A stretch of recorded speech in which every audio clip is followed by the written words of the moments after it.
In the late 8th century, the story of Japan stretched northward into lands that had not yet bent to the power of the imperial court. These lands, covered in deep forests, rugged mountains and cold winds, were home to the Emishi, a proud people who lived in ways that differed greatly from the polished halls of Nara. The year was 774, and the chronicles mark this as the time when the Emishi truly rose into view, challenging the authority of the emperor and leaving behind a tale of defiance and resilience. Imagine the northern landscapes, where rivers cut through valleys and winter snow lingered well into spring. Here the Emishi lived, skilled in hunting, horse riding and mounted archery. Their lives were tied to the land, fishing in rivers, cultivating grains and raising horses that gave them unmatched mobility in battle. To the imperial court, they were outsiders, people beyond the edge of civilization. To themselves, they were guardians of their own traditions, fiercely protective of their independence. At this time, Japan's imperial government, centered in Nara, had ambitions of bringing all lands under its control. They had already established their capital, built great temples, and set down laws inspired by Chinese models. Yet, the further north they looked, the more they encountered resistance. The Emishi were not easily subdued, and the mountains provided them natural strongholds. Skirmishes broke out often, and when imperial forces tried to push northward, the Emishi answered with swift cavalry attacks, appearing and vanishing like shadows. The chronicles describe how they used horses not just as beasts of burden, but as extensions of themselves. They rode bareback, shooting arrows with deadly accuracy while galloping across uneven ground. To armies trained in rigid formations, these tactics were unsettling and hard to counter. There were battles, of course, some victories for the imperial court, some bitter defeats that reminded the emperor how difficult it was to govern distant lands. But beyond these battles was something larger, a cultural encounter.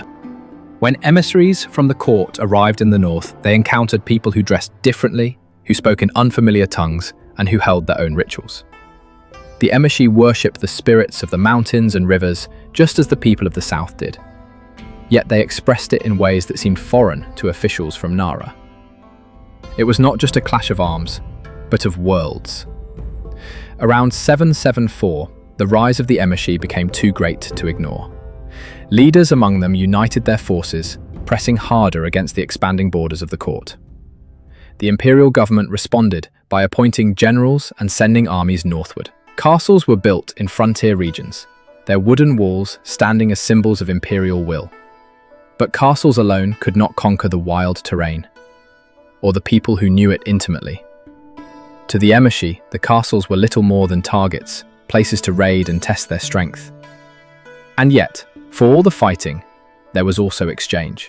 Some Emishi chose to ally themselves with the court, serving as soldiers in its armies. Others married into families tied to the government, weaving connections that blurred the sharp line between insider and outsider. This mixture of resistance and cooperation would shape the frontier for centuries. Imagine a cold morning in the north. Mist hangs low over the fields, and in the distance the sound of hooves breaks the silence. A band of Emishi warriors emerges, their hair tied back, their bows ready. They ride swiftly, their horses kicking up frost as they charge toward an outpost. Imperial soldiers scramble to defend, but the attack is over as quickly as it began. The Emishi vanish back into the trees, leaving behind confusion and fear. Stories like these travelled south to the capital, filling the court with unease. How could a people considered barbarians resist so effectively? Some ministers argued for harsher campaigns, while others suggested diplomacy and gradual assimilation. The debate reflected a deeper uncertainty about what it meant to be Japanese in this era. Was it possible to include the Emishi in the imperial system? Or must they remain forever outside it? For the Emishi themselves, these questions mattered little. They were concerned with survival, with protecting their families and their lands. Their identity was rooted in the rhythms of the seasons, the loyalty of their clans, and the freedom of the open plains.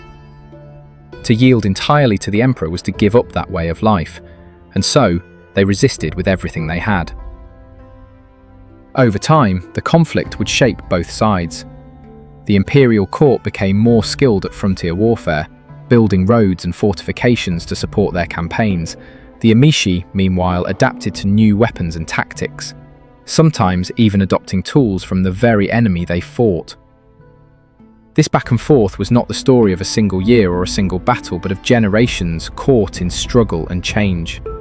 In the year 774, we see a moment when the Emishi are not just mentioned as scattered tribes, but as a force that commands attention.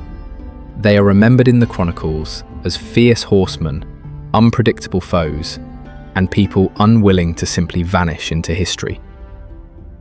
And though eventually many Emishi would be absorbed into the growing body of Japan, their spirit of independence left a mark. The rise of the Emishi reminds us that history is not only written in capitals and palaces, it is also written in the forests and mountains, by people who stood their ground against forces larger than themselves. Their story adds depth to Japan's past, showing how the shaping of a nation was never smooth or simple. It was contested, negotiated, and lived by countless voices, some remembered, others almost forgotten. When we look back to 774 and the rise of the Emishi, we glimpse the northern winds carrying the cries of horsemen, the clash of arrows, and the determination of a people unwilling to bow easily. It is a chapter filled with movement, resilience, and the reminder that even on the edges of empire, history beats strongly. Around the year 1000 AD, Japan found itself in the midst of one of its most refined and elegant eras, the age we now call the Heian period. The great capital of Heian-kyo, known today as Kyoto, had already stood for more than 2 centuries, and its wide avenues, carefully planned streets, and glittering palaces created a city unlike anything the islands had seen before. But what truly defined this period was not just the grandeur of the city itself, but the culture that flourished within its courtly walls. This was a world where the brush and the poem often carried more power than the sword, where appearances, manners, and subtle gestures shaped the lives of the elite, and where art, literature, and ritual were woven into every moment of daily existence. The Heian court was not simply a seat of government, it was a theatre of refinement.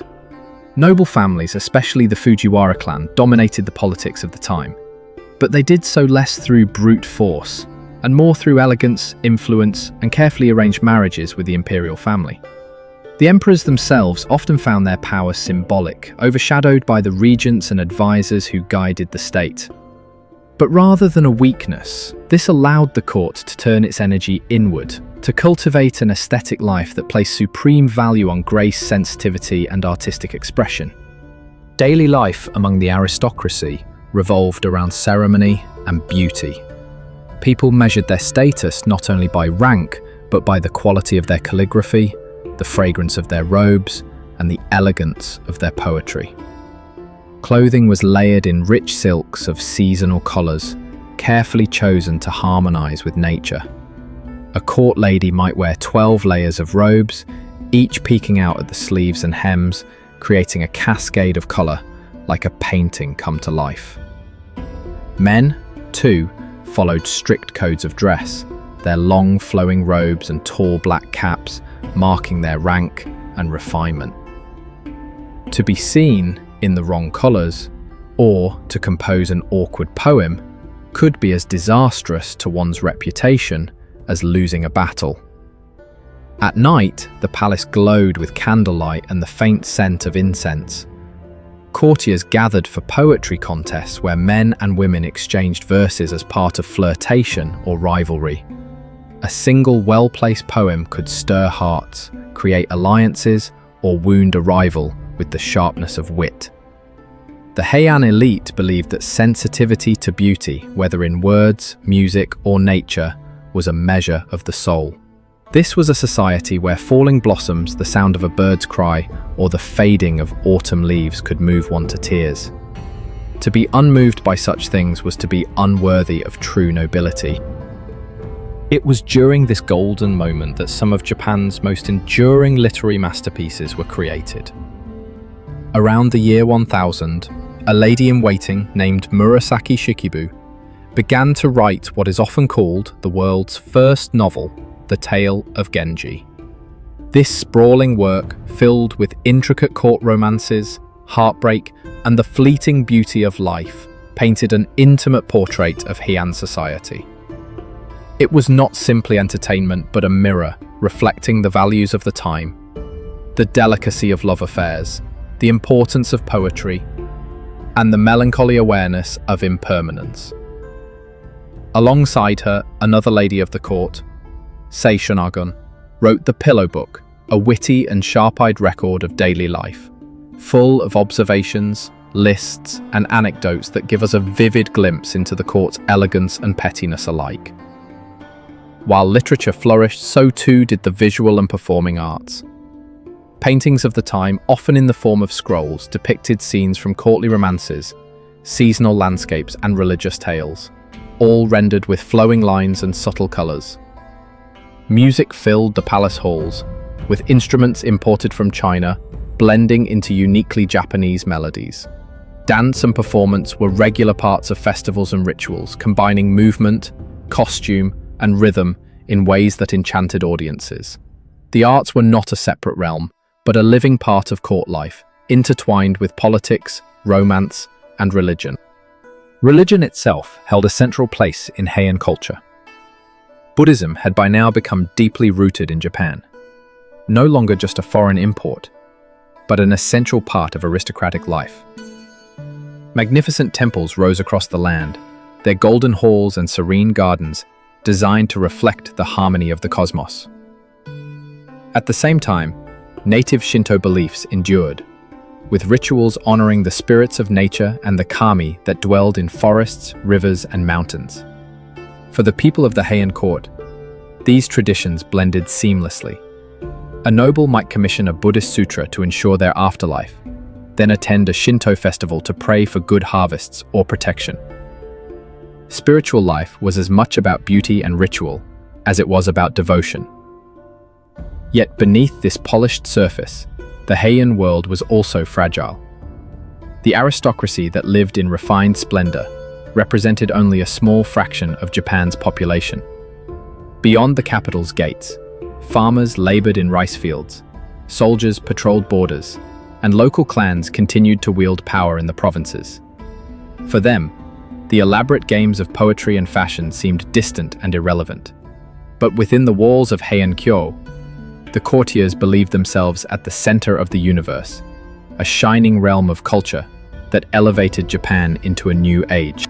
What made the Heian court remarkable was not only the art it produced, but the way it shaped identity. The ideals of this era, the sensitivity to nature, the pursuit of beauty, the cultivation of refinement, became threads woven into the fabric of Japanese culture for centuries to come. Even today, echoes of Heian aesthetics can be felt in Japan's love of poetry, in its seasonal celebrations, and in the quiet appreciation of fleeting beauty, known as Mono no Aware. As the year 1000 unfolded, few at court could imagine that this golden age would eventually fade. For the courtiers immersed in their world of incense, layered silks, and whispered poems, life seemed eternal, as though the elegance of Heian-kyo would last forever. And yet, history moves on, and what appears timeless is always fragile. The rise of new powers, the shifting balance of provinces and warriors, and the realities of a broader world beyond the capital would eventually challenge the court's dominance. But in that moment, around the turn of the millennium, the Heian court stood as a glittering jewel, a world of beauty and refinement that has continued to capture imaginations for 1,000 years.